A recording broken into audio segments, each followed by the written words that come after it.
हा सगळा स्कॅम आहे. इकडे काहीतरी सेटिंग केलेली आहे मीटरमध्ये, त्याच्यामुळे हे एवढं कमी दाखवतं आहे. याचं आपण एस्केलेशन करणार आहोत आयुक्तांकडे. आता आपण मित्रांनो गामी कन्स्ट्रक्शन घणसोली स्टेशनचा जो हा रोड आहे तुम्हाला माहिती असेल त्या ठिकाणी आहोत. आणि इकडची रिडिंग बघा, गंमत आहे. ही रिडिंग तुम्ही बघाल गामीची, तर ही आहे PM 2.5 61, म्हणजे 60 म्हणजे सॅटिस्फॅक्टरी. खूप चांगली हवा आहे इकडे. PM 10 73 100च्या खाली आहे, म्हणजे हे पण खूप छान आहे. इकडे धुलीचे कण नाही आहेत.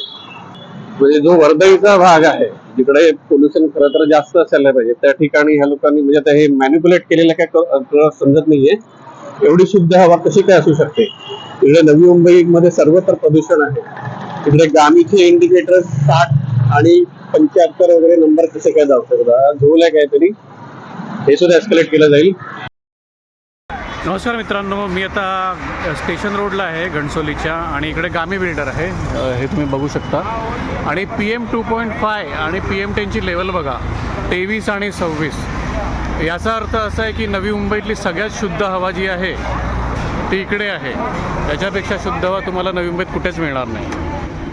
तर घणसोलीकरांना माझं आव्हान आहे, बाटल्या घेऊन या आणि इकडची हवा भरून घ्या बाटल्यामध्ये आणि घरी घेऊन जा. हा सगळा स्कॅम आहे. इकडे काहीतरी सेटिंग केलेली आहे मीटरमध्ये, त्याच्यामुळे हे एवढं कमी दाखवतं आहे. याचं आपण एस्केलेशन करणार आहोत आयुक्तांकडे. भल्या भल्याची उडवी दैना, भूमिपुत्रांची आगिरी सेना.